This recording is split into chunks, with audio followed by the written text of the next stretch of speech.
ரோமர் 4. அப்படியானால் நம்முடைய தகப்பனாகிய ஆபிரகாம் மாம்சத்தின்படி என்னத்தை கண்டடைந்தான் என்று சொல்லுவோம்.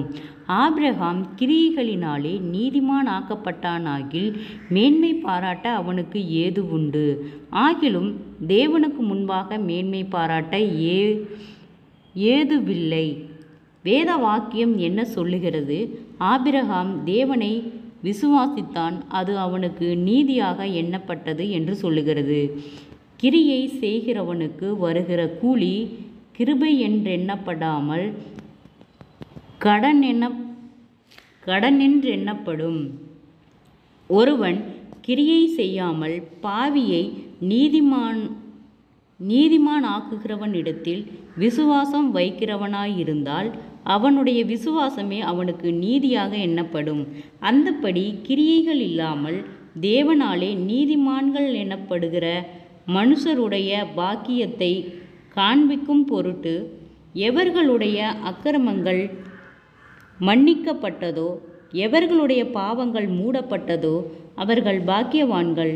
எவனுடைய பாவத்தை கர்த்தர் எண்ணாதிருக்கிறாரோ அவன் பாக்கியவானான் என்று தாவீது சொல்லியிருக்கிறான். இந்த பாக்கியம் விருத்த சேதனம் உள்ளவனுக்கு மாத்திரம் வருமோ, விருத்த சேதனம் இல்லாதவனுக்கும் வருமோ? ஆபிரகாமுக்கு விசுவாசம் நீதியாக எண்ணப்பட்டது என்று சொல்லுகிறோமே, அது எப்பொழுது அவனுக்கு அப்படி எண்ணப்பட்டது? அவன் விருத்த சேதனம் உள்ளவனாய் இருந்தபோதோ, விருத்த சேதனம் இல்லாதவனாய் இருந்தபோதோ?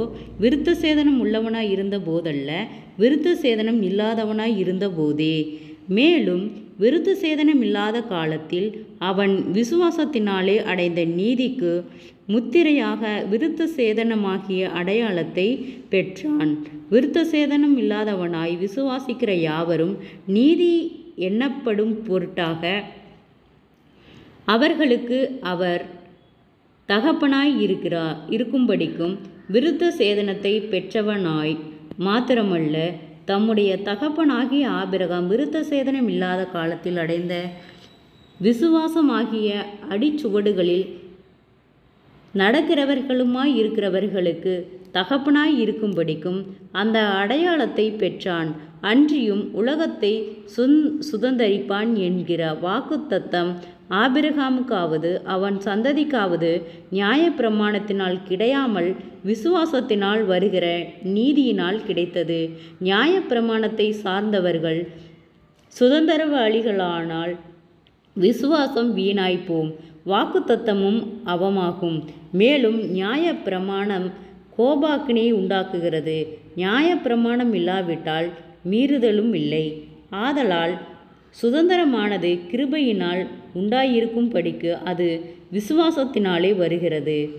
நியாயப்பிரமாணத்தை சார்ந்தவர்களாகிய சந்ததியாருக்கு மாத்திரமல்ல, நம்மெல்லாருக்கும் தகப்பனாகிய ஆபிரகாமுடைய விசுவாசத்தை சார்ந்தவர்களான எல்லா சந்ததியாருக்கும் அந்த வாக்குத்தத்தம் நிச்சயமாய் இருக்கும்படிக்கு அப்படி வருகிறது.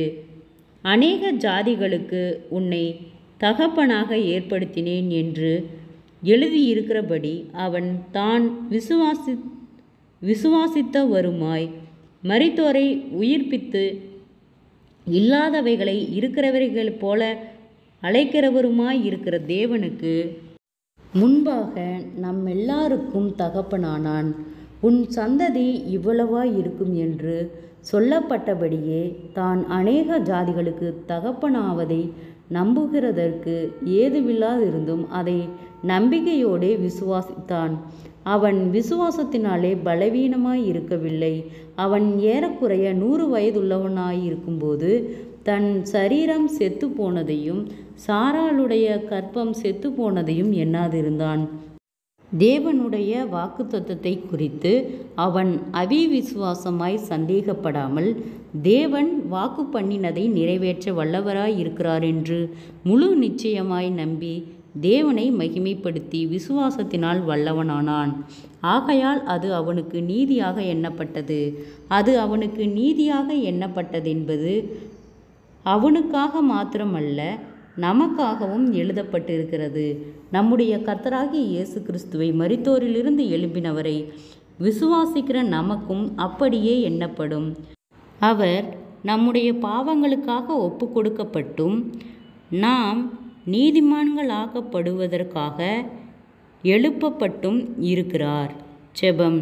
கிருபையாய் நேசிக்கிறதா நல்ல தகப்பனே, ஆசீர்வாதமான வேலைக்கு நன்றி செலுத்துகிறோம். இயேசுவின் நாமத்தினாலே ரோமர் 4வது அதிகாரத்தை தியானிக்க கொடுத்த தயவுக்காய் நன்றி செலுத்துகிறோம். கர்த்தாவே, இந்த வார்த்தையின்படியாக ஒவ்வொருவரையும் நீர் எழுப்பும்படியாய் நாங்கள் ஜெபிக்கிறோம். விசுவாசத்தின் பிள்ளைகளாய் ஒவ்வொருவரும் விசுவாசித்து பெற்றுக்கொள்ள அற்புதங்களையும் அதிசயங்களையும் காணும்படி செய்யும். ஆண்டவரே, இயேசுவின் நாமத்தினாலே ஒவ்வொருவரும் கையிட்டு செய்கிற வேலைகள், போகிற வருகிற பிரயாணங்கள், அவர்களுடைய தேவைகள் யாவையும் கர்த்தர் சந்தித்து பாதுகாத்து வழிநடத்தும்படியாய் நாங்கள் ஜெபிக்கிறோம். குறைவுகள் எல்லாம் கிறிஸ்து இயேசுவுக்குள் மகிமையால் நிறைவாக்கப்படட்டும்.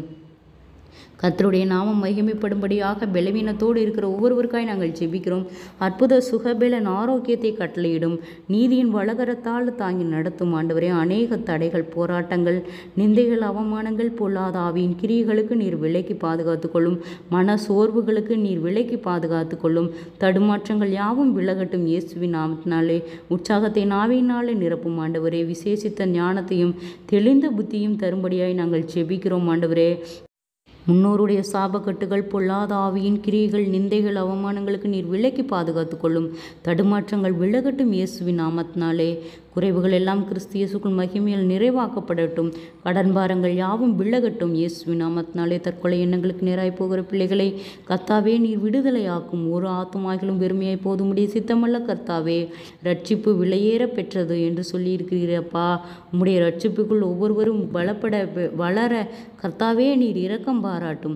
உம்முடைய பிரசன்னம் ஒவ்வொருவரையும் சூழ்ந்து கொள்ளட்டும். நீரே ஆளுகை செய்யும், பொறுப்பெடுத்து கொள்ளும், பாதுகாத்து கொள்ளும், வழி நடத்தும். இம்மட்டும் வழி நடத்தின கர்த்தர் இனிமேலும் வழி நடத்த நீர் போதுமானவராய் இருக்கிறீர். ஆண்டவரே, தடைகள் விலகட்டும். என் சமூகம் உனக்கு முன்பாக செல்லும் என்று சொன்ன வார்த்தையின்படியாக கர்த்தாவே நீரே பொறுப்பெடுத்து கொள்ளும், வழி நடத்தும், ஆளுகை செய்யும், அற்புதங்களை காணும்படி செய்யும். இயேசுவின் மூலம் செபங்கேளும் பிதாவே, ஆமேன்.